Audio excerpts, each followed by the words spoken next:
Acompáñenos a una de las pláticas que he estado teniendo con Aimar Celdrán. Además de ser un gran amigo, es con quien me ha estado guiando a través de este proceso de introspección, proceso que inició hace unas semanas. Aimar, gracias por este tiempo. Gracias a ti y gracias a todos por la oportunidad de acompañarte en ese proceso de introspección. Abierto, Aimar, para seguir estas pláticas, ¿no? Creo que han sido reveladoras.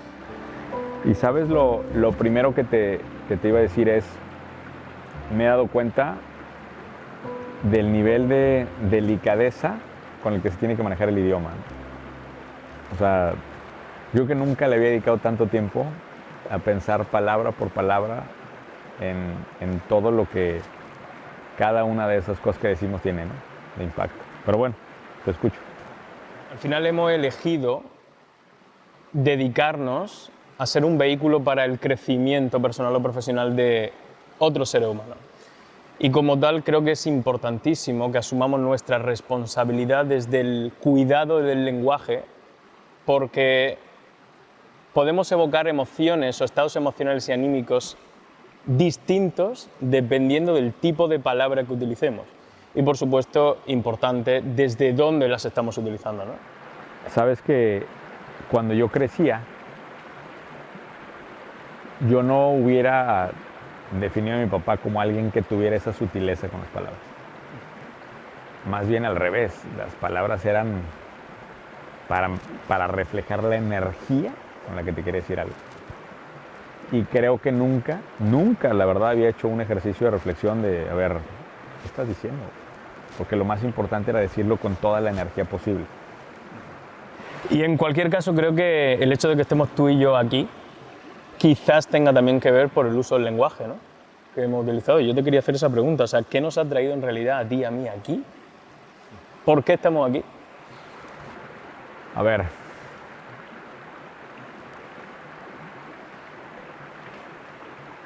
estamos aquí por una maestra mía de, si no me equivoco, primero de secundaria.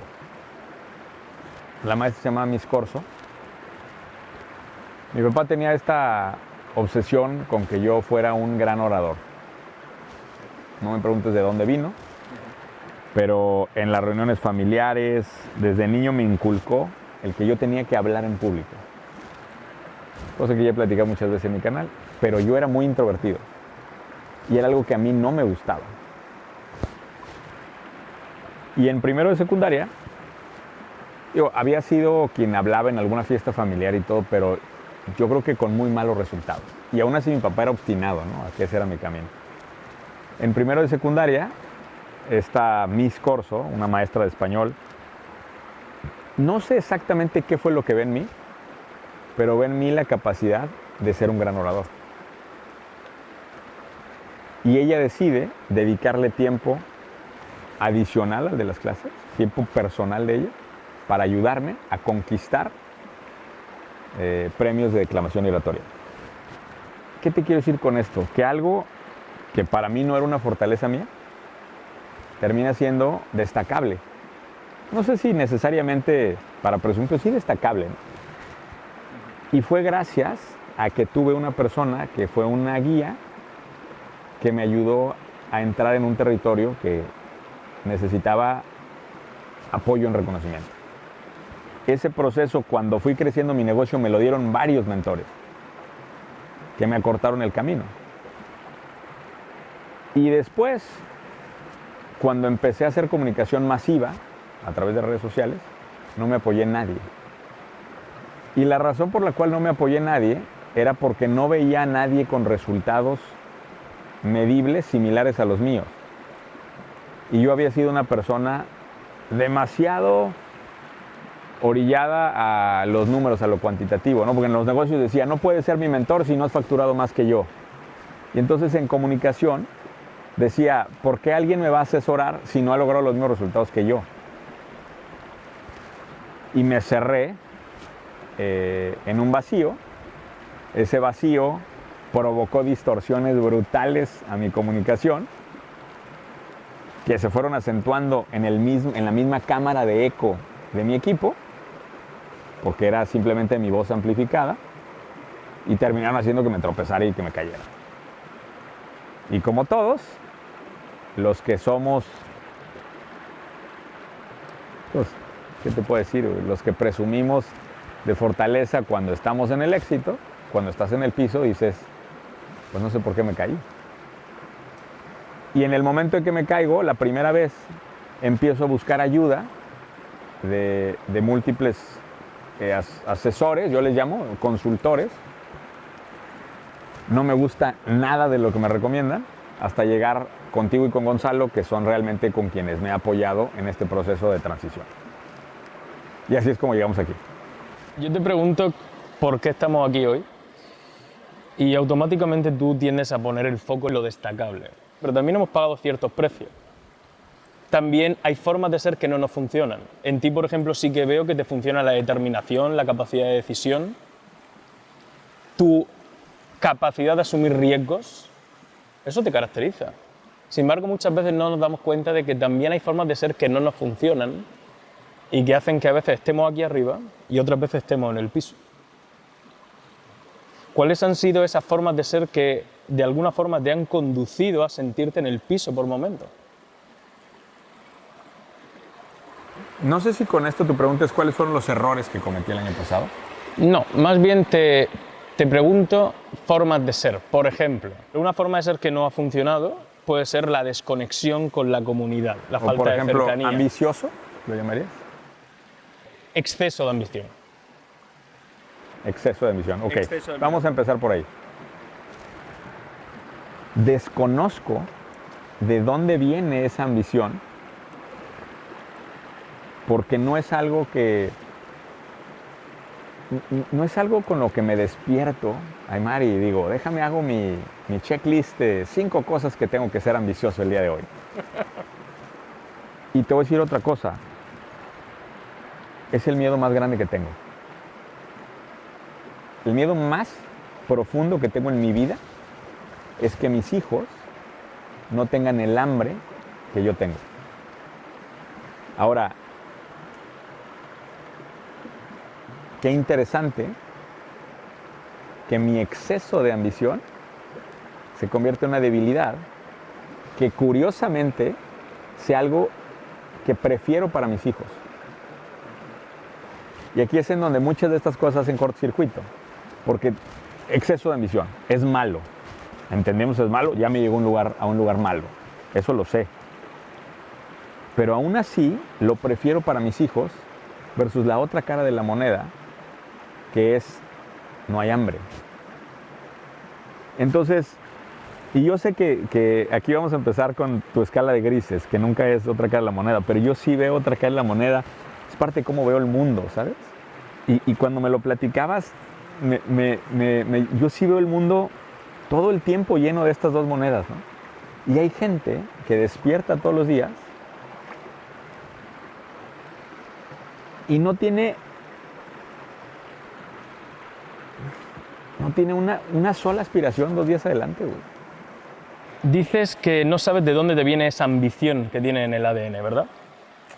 Te pregunto, ¿quién tenías tú que ser para tu padre o tu madre? Para mi papá, tenía que ser presidente de la República. Si tú preguntabas, creo que de sexto de primaria a tercero de secundaria, que fueron años muy formativos para mí, todos los días de mi vida dije que iba a ser presidente de la República. Por supuesto que la genética tiene su trabajo y su peso, pero también ha sido el contexto en el que tú has crecido. Sin duda. Y por otro lado, claro, ahí fíjate que tú dices, yo me despierto y no sé cómo hay gente que no tiene aspiraciones a 2 días vista. Pero la pregunta es, ¿por qué tendrías que tenerlas? Porque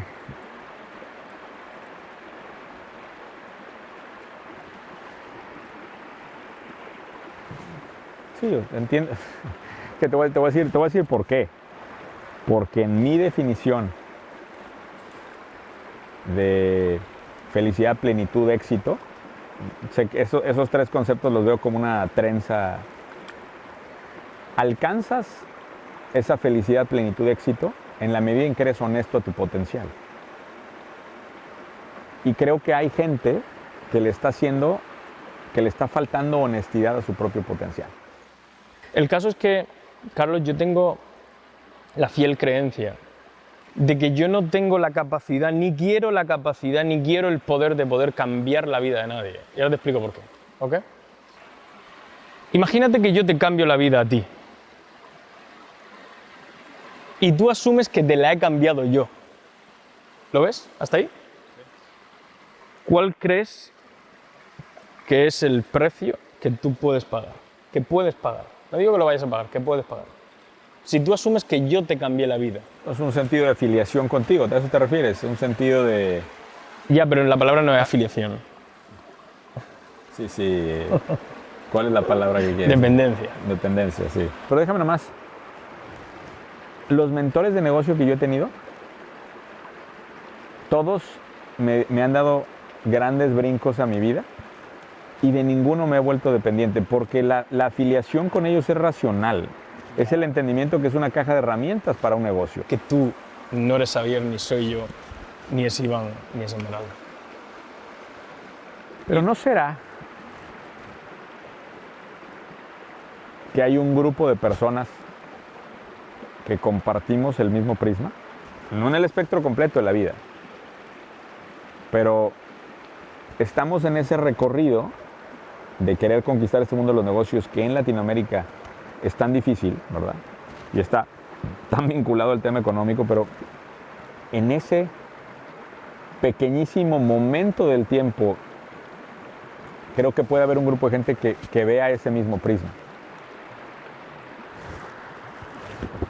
Yo no era un orador, no era una persona extrovertida, y alguien, la Miss Corso, estamos hablando de mi maestra de primera y secundaria, que en paz descanse, lo despertó, güey. Aún y a pesar de mi voluntad y de mi carácter, güey. Pero ese es el punto, Carlos. Sí. Pero vamos a regresar la película y que tú me dijeras, hay la posibilidad de que no te toque ella como maestra, ¿sí? Y que tu vida termine siendo de médico, quizá porque mi mamá es médico y mi mamá decía que yo iba a ser médico, ¿no? O que somos de familia de médicos, ¿no? Vamos a pensar que quites a esa maestra y que tengas la posibilidad hoy de regresar en la historia y de repente amanezco y estoy operando en un quirófano, ¿no? Yo no sé. Yo hoy regreso y te digo, déjala ahí. Yo no quiero una historia sin alguien que detecte algo tan valioso de mí. Lo que te quiero decir con esto es que yo he visto, inclusive la gente que no quiere ser partícipe de este mundo, del mundo mío de emprendimiento y negocios y tal, reconocer cosas en ellos que provocan esa transformación y que los llevan a ser la élite en el mundo de los negocios. El tema es cuántos cadáveres se quedan detrás en nuestro camino cuando utilizamos esa comunicación. Me están haciendo compartirte algo agresivo, grotesco y naco. Si hubiera sido posible, tú ya hubieras logrado eso. ¿El qué? Cambiar la vida de las personas sin los cadáveres atrás. Creo que la gente necesita de esas personas que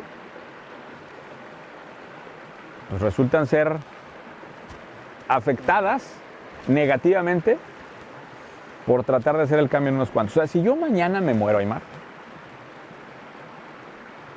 que como me han criticado con ese tema de mi funeral, y no llegan 1 millón de personas como yo quería, pero vamos a pensar que lleguen 100, 500 o 1000. Estoy seguro, güey, que esas 100 o 500 o 1000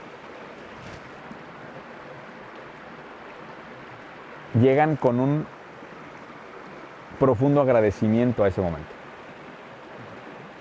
Lo que se está viendo aquí ahora mismo es que tú estás en la mayor parte de la conversación defendiendo tu punto de vista. claro. ¿Lo ves? Sí.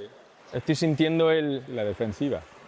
Estoy sintiendo el máster Muñoz. Estoy sintiendo el máster Muñoz. ¿Has visto la película del Caballero Oscuro? No. Pero conoces Batman, ¿no? Batman es un superhéroe que de alguna forma, Ah, bueno, sí, la de Dark Knight, dice, sí. Ya. Sí, sí, sí. que de alguna forma elige salvar o proteger al planeta, ¿no? Pero hasta el propio Batman llega un punto en el que decide dejar de ser Batman. Porque comprende que siempre ha sido víctima de algo que sucedió en su niñez.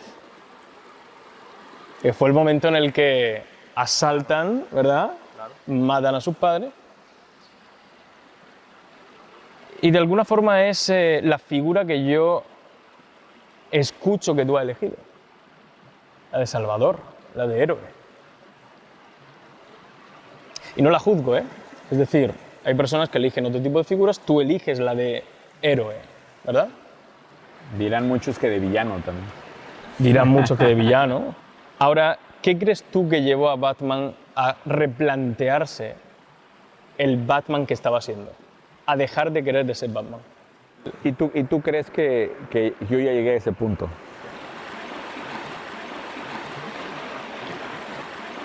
¿Y eso qué significa? Dímelo tú. ¿Sabes lo que? O sea, que tengo que cambiar la manera. O sea, tengo que cambiar mi liderazgo. La manera en que te comparte al mundo. Sí. Ese es el punto. No es dejar de hacer lo que estás haciendo, porque eso es como quitarte, ¿verdad?, un órgano vital. Es cambiar quizás, eso lo decides tú, desde dónde tú te compartes al mundo. Eso es lo que decidió Batman. No puedo asumir que te puedo salvar a ti, porque llega un punto en el que la mochila es tan pesada que no me permite volar a mí. Claro.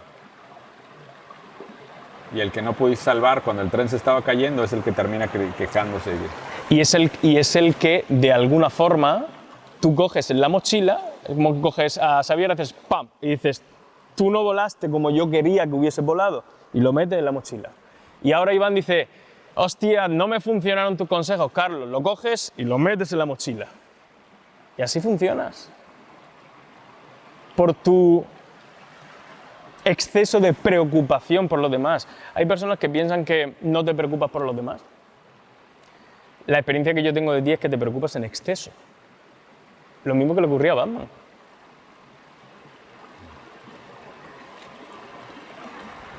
Y en esa interpretación de cómo tomo el liderazgo, debe de cambiar mi forma de decir al mundo, o sea, acompáñame si quieres a este recorrido, te ayudo si quieres. Eso es como base, pero no va tanto por ahí.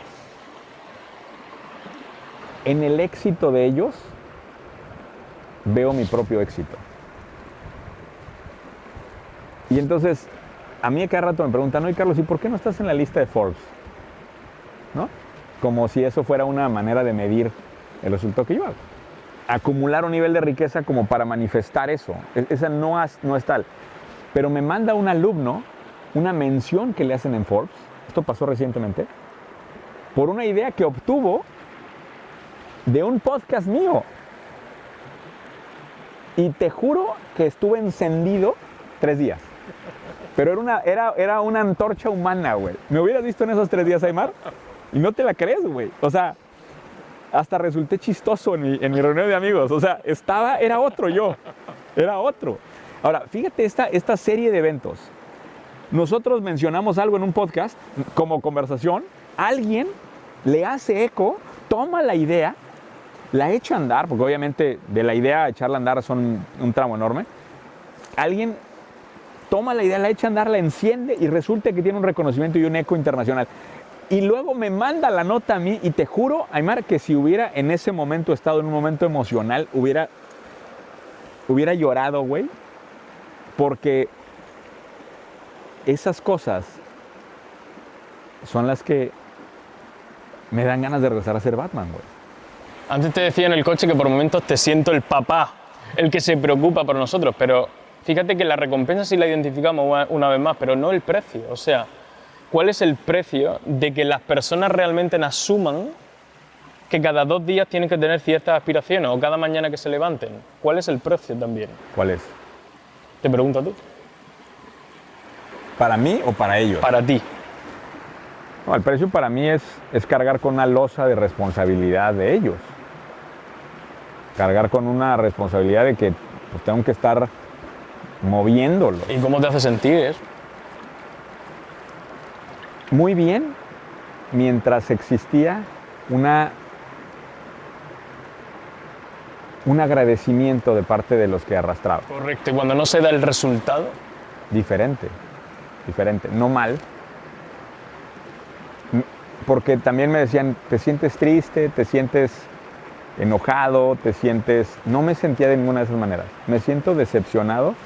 ¿Y sabes qué? Me siento decepcionado conmigo, Aymar. Ahí fue donde dije, necesito hablar contigo y con Gonzalo y con el equipo porque no estoy haciendo bien mi trabajo. Pero sigo interpretando mi trabajo como esa responsabilidad de mover a la gente. En ningún momento sentí que por el hecho de que no se dio tengo que echarme para atrás y cambiar mi trabajo.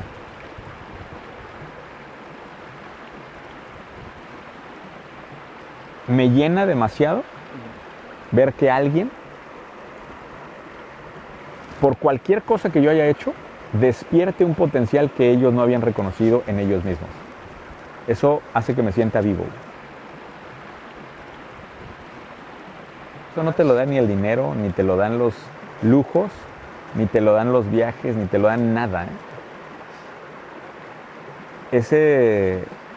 Ese fenómeno solamente te lo da el despertar humano. Déjame que lleguemos a que de alguna forma comparto, ¿no? Esa sensación. Pero déjame que lleguemos a un punto. Cuando yo te pregunto del precio, cuando yo te pregunto por qué una persona realmente tendría que despertarse con aspiraciones a 2 o 3 o 7 días vista o 10 años vista, en realidad creo que hay un problema de fondo.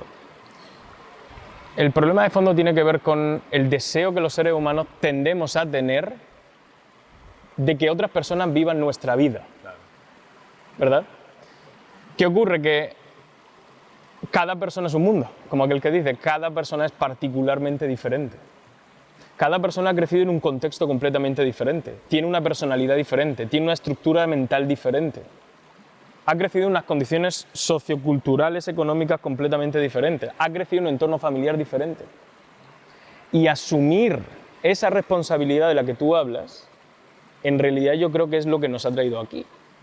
El pretender que otras personas vivan nuestra vida, versus acompañar a esas personas a que vivan su propia vida de la mejor manera posible, pero su propia vida, a su manera.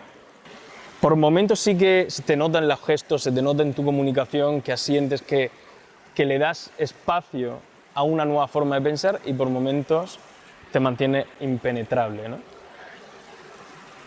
En ese sentido lo que quiero decirte es, cuando las personas nos anclamos a nuestra razón, no estamos dando cabida al crecimiento.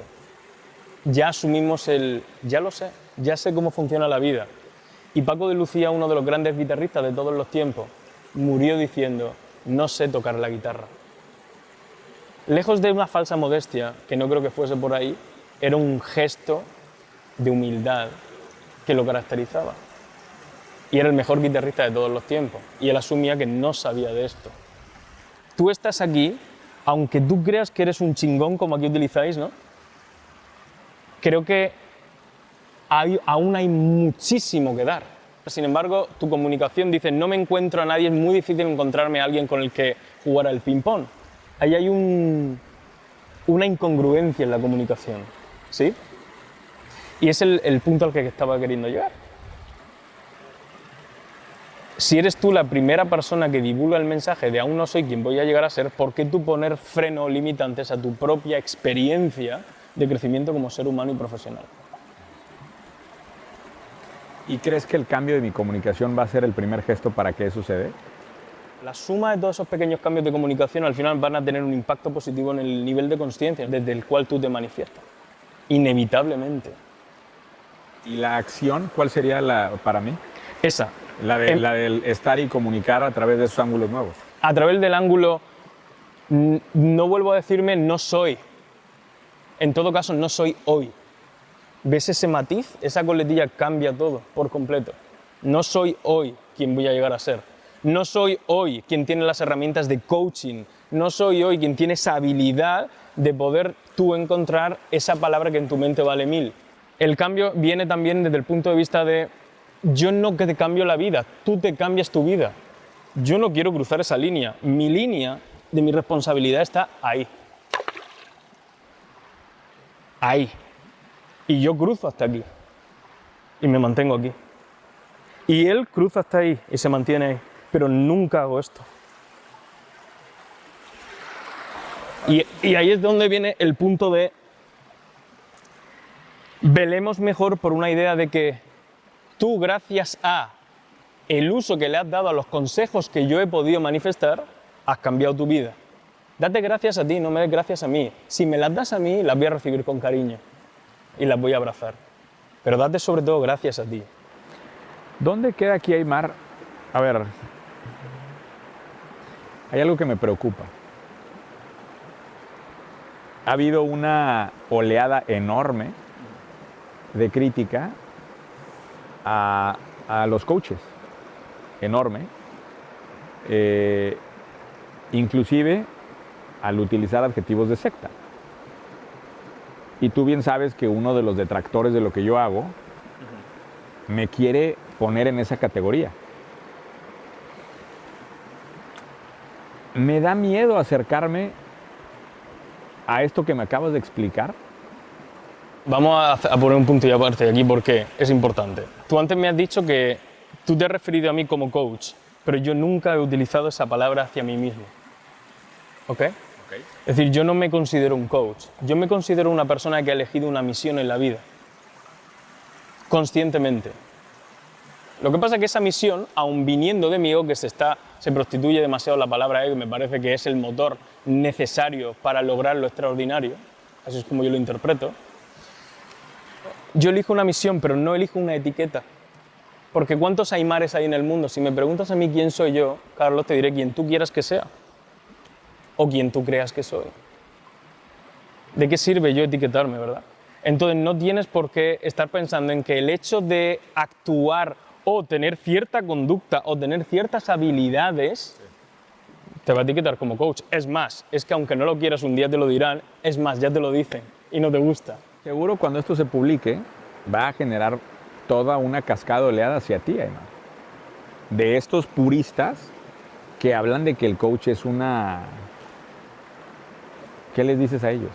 Se basa en qué significa para ti coaching. Para mí coaching es el arte o la habilidad o la capacidad de generar la pregunta adecuada en el momento oportuno. Creo que se aleja del consejo.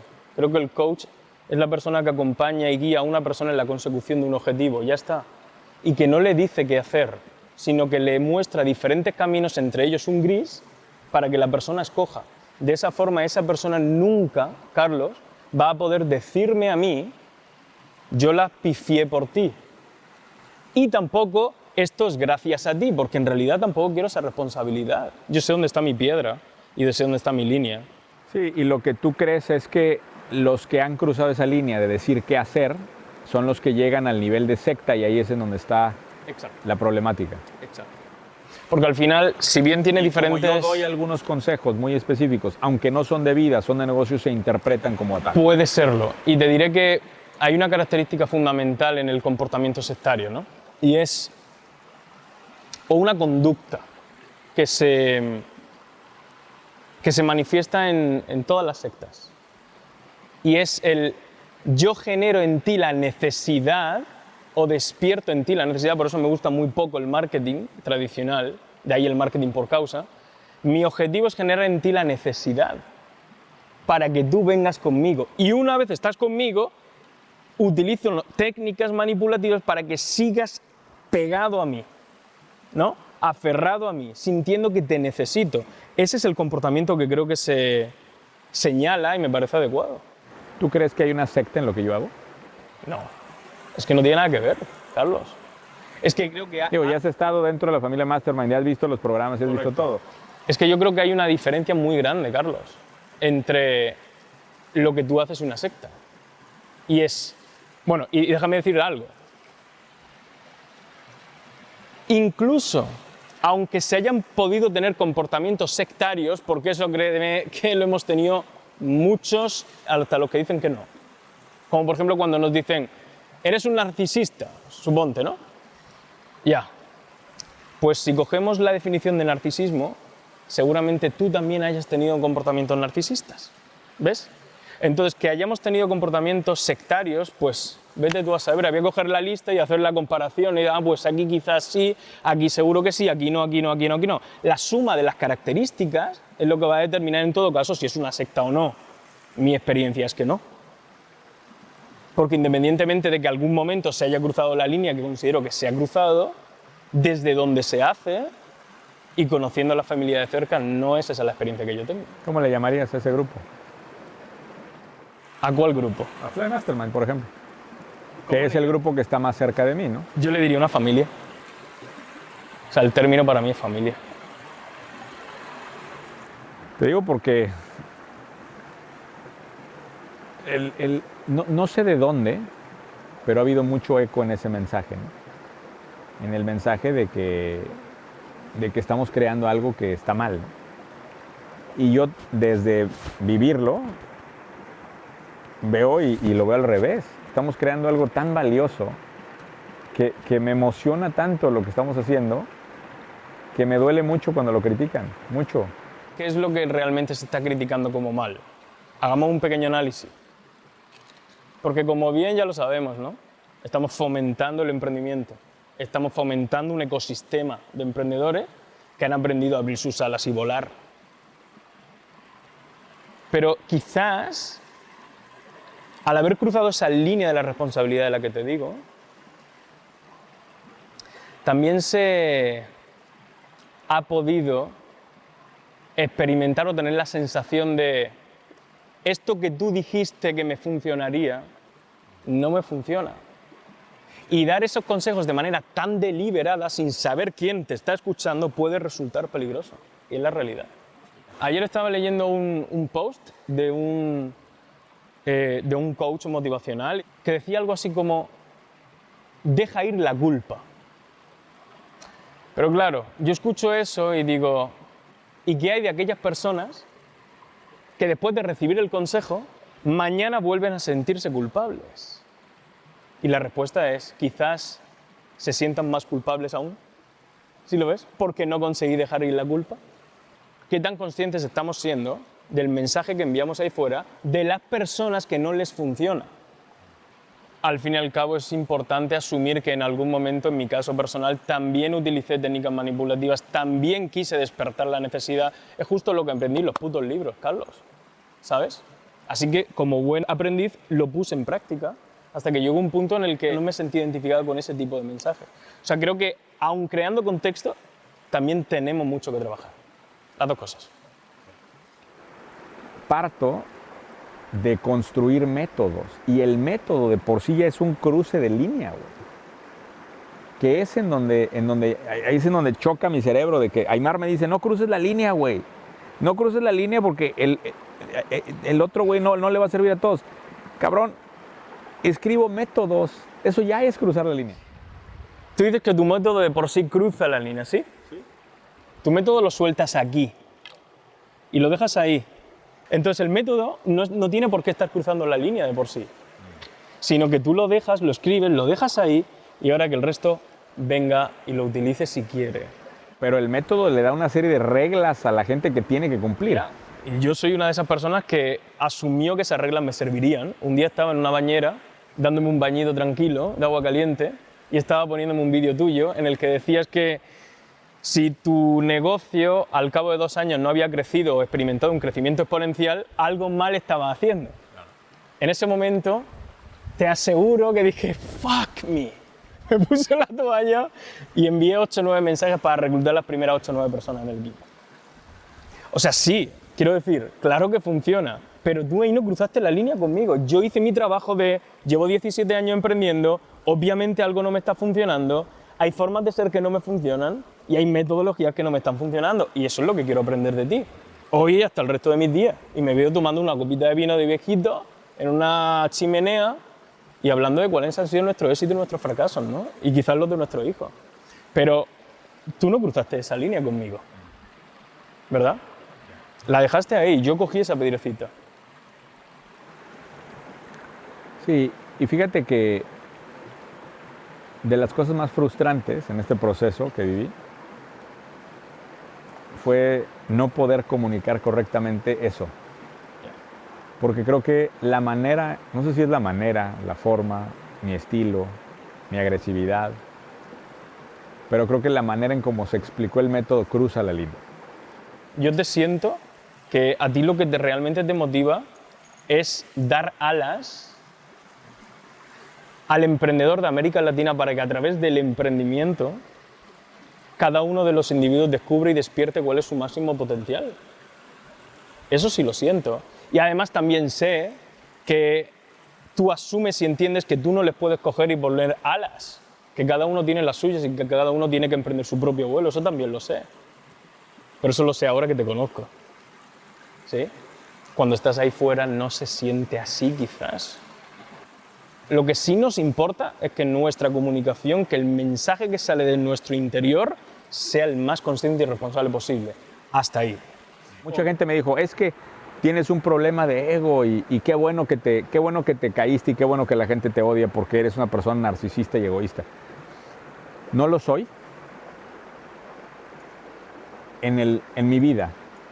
Soy una persona responsable, soy una persona que cuida muchísimo sus relaciones, soy una persona que en mi grupo de amigos, tú me viste ya en una reunión inclusive de amigos, no hablo, respeto, soy muy humilde hacia atrás, o sea, no soy una persona egoísta. Sin embargo, para lo que respecta a temas de comunicación, me despierta un ego que nace del enojo de mi propia mediocridad y que termina provocando envidia de otros creadores de contenido que han tenido mejores resultados que yo y que no han hecho el mismo trabajo que yo. Es como el que fue 3 años al gimnasio, así me siento. Yo fui 3 años al gimnasio todos los días, Aymar, y publiqué más contenido que cualquier creador de contenido y me encantaría medir esto. Si tú mides la cantidad de contenido que yo publiqué en los últimos 3 años, supera por mucho los números de cualquier otro creador de contenido en habla hispana. Y al final, llegar al momento de levantar la pesa en las Olimpiadas, ¿verdad? Y yo levantar esa vara y alguien más agarra la piedra y la levanta. Y eso sí despierta un ego que reconozco que sí. Bien, pero fíjate que aquí hay algunos puntos a tocar. El primero, dices, yo no soy una persona narcisista, pero sí. Es que la pregunta no es si eres o no, es una pregunta cerrada. La pregunta es qué tan narcisista uno se manifiesta o se proyecta ahí fuera. ¿Qué tanto? En videos mucho más que en la vida real. Bueno, ¿estás de acuerdo? O sea, tú me conoces en los dos mundos. Sí. Si yo tengo que poner la balanza entre el Carlos que se ve ahí fuera y el Carlos que conozco de aquí, sí. No tiene nada que ver, ¿estás de acuerdo? Es distinto. Ahora, hay aún así comportamientos narcisistas. La pregunta es qué tan superior tú te sientes a otras personas. La vida se puede ver de dos formas, en vertical y en horizontal. El contexto en el que hemos crecido nos invita de manera natural a ver la vida en vertical. Claro. Va subiendo, va llegando a la primaria, a la secundaria, a la prepa, a la universidad, a la carrera, a la maestría. ¿Y qué ocurre cuando no apruebas una asignatura? ¿Y qué ocurre con tal? Existe la marginación social, la marginación, ¿verdad? existe el suspenso. Entonces ya de por sí nuestra vida parece ser que empezamos aquí abajo en el piso y lo que tenemos que hacer es subir aquí arriba. De hecho, tu papá te decía, tienes que ser presidente. ¿Lo ves? Entonces, ¿qué ocurre? ¿Cuál es el precio y la recompensa de esto? La recompensa es que obviamente vas a lograr. Aquí está la ciencia de lograr. En este palito en vertical. Aquí está en la esencia, está la determinación, ¿verdad? La decisión. ¿Qué ocurre? Que el ego, aquí arriba, se manifiesta con soberbia, con arrogancia, con mirar por encima del hombro, con ese sentimiento de superioridad. ¿Y qué ocurre? Que estas mismas personas que están aquí arriba también pueden estar aquí abajo y es circunstancial.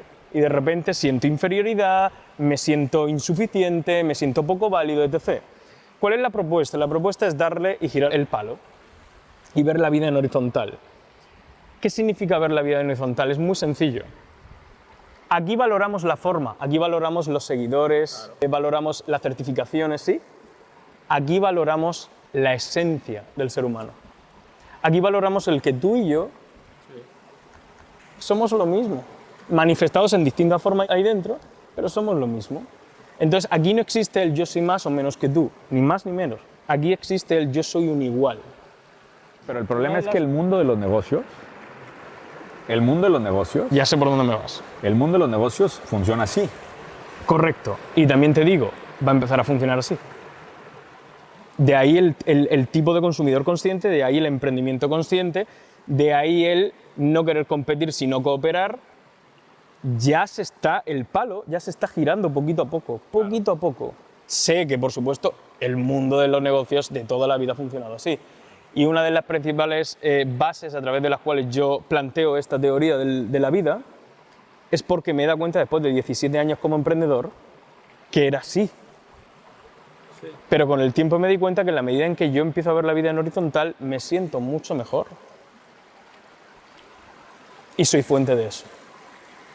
Y ahí es donde yo me pregunto qué es el éxito, ¿no? Para ti, Carlos, hoy, dadas las circunstancias, dada esta situación, este proceso de introspección, o sea, ¿tienes una redefinición del éxito? Sigo creyendo que la definición de éxito para mí es ser honesto a tu potencial.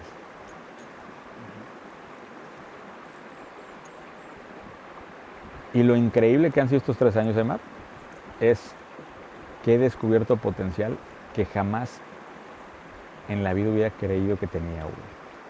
Y eso abre una enorme ventana para mucha gente. Te voy a decir por qué. En esa vara, como dices, estaba acá. Con mucho trabajo y mucha disciplina. Y sin ser una persona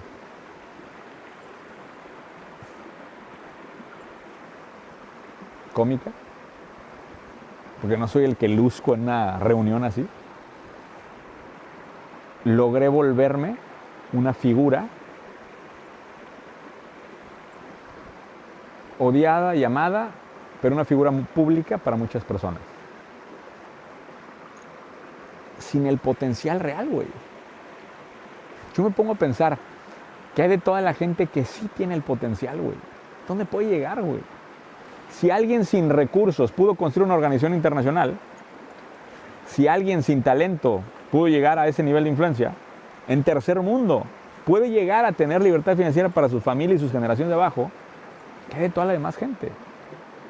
Y ahí es en donde viene la crítica más dura, la más dura de todas, que más me ha dolido, que me han conectado con el mensaje de que el pobre es pobre porque quiere. Mensaje que jamás dije, que no resuena en mí, porque soy una persona que ha recorrido mi país, todos los estados de la República los conozco, todos.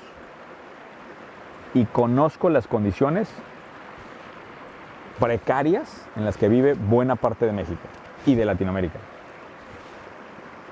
Y hay contextos en donde el pobre no es pobre porque quiere, el pobre es porque el mismo contexto le pone una cancha totalmente injusta, ¿no? Es como jugar fútbol a casi 90 grados, es casi imposible. O una partida de ajedrez sin la reina, ¿no? Correcto. Sin la reina, es más, una partida de ajedrez con puros peones, güey. Así es como nacen algunas personas. Jamás en la vida he dicho eso. ¿Sabes reconocer cuál es el mensaje que quizás condujo a las personas a que creyéramos eso? Cuando empecé a abusar de la comunicación de millonario, de dinero, cuando empecé a utilizar ese recurso para generar tracción en redes sociales. Y ese fue un error del que me voy a arrepentir toda la vida. Te platicaba la historia, llegó una editorial conmigo y dijeron, Carlos, vamos a producir tu libro, el libro de tu carrera. Vamos a multiplicar por mucho el tiraje. Y el libro se va a llamar El Código de la Mente Millonaria. Y yo le dije, yo quiero escribir el libro que se llama El Código de la Mente Emprendedora, porque soy yo. No, Carlos, ese libro no queremos. Queremos el Código de la Mente Millonaria. Y déjame decirte otra cosa, hermano, esto prácticamente nadie, o sea, yo escribí el libro y la editorial me lo regresó.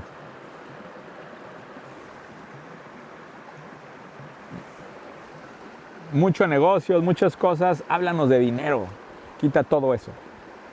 Y literal, ese libro se hizo 2 veces. Un año, este libro se hizo un año antes, porque mucha gente va a decir, Carlos, pero tú solo te metiste a ese libro se hizo un año antes de toda la problemática que tuve. Pero el momento en que llega a librerías es justo cuando pasa todo esto. Y termina siendo la gota que derrama el vaso de este cóctel terrible de desviación de mi posicionamiento estratégico. Y fíjate ahí qué interesante, Carlos, como para que hagamos un ejercicio de reconocimiento. Antes te preguntaba en qué medida tú estabas viviendo la vida de tu padre. Fíjate qué fácil es caer en vivir la vida de otras personas. En ese momento viviste la vida de la editorial, Claro. ¿no? Claro. Versus la vida que tú quieres vivir. Y eso tiene unos precios muy altos. Cada vez que nos salimos... El precio más alto de mi vida. Ya, vivir la vida de otros. Claro. Sin duda. Y creo que por eso en el regreso, cuando eventualmente se dé, lo veo diferente porque es el regreso a mí.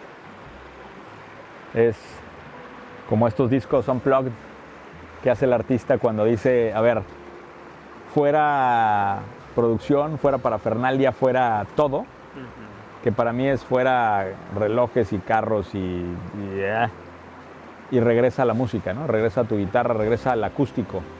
Eso es el regreso. Quedan mis ganas de transitar junto a personas que van avanzando en su destino y reconocer en ellas alas enormes que las posibilitan a llegar muy lejos e invitarlas a que utilicen esas alas para realizar su potencial.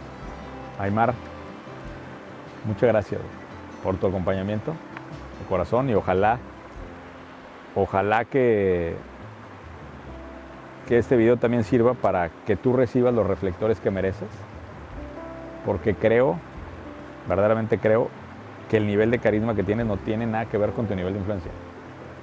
Y sé que tu vida horizontal está jugando en tu contra en eso. Pero si de mi parte pueden llegar esos reflectores, me quedo de lo más contento. Gracias, Aymar. Aún no somos.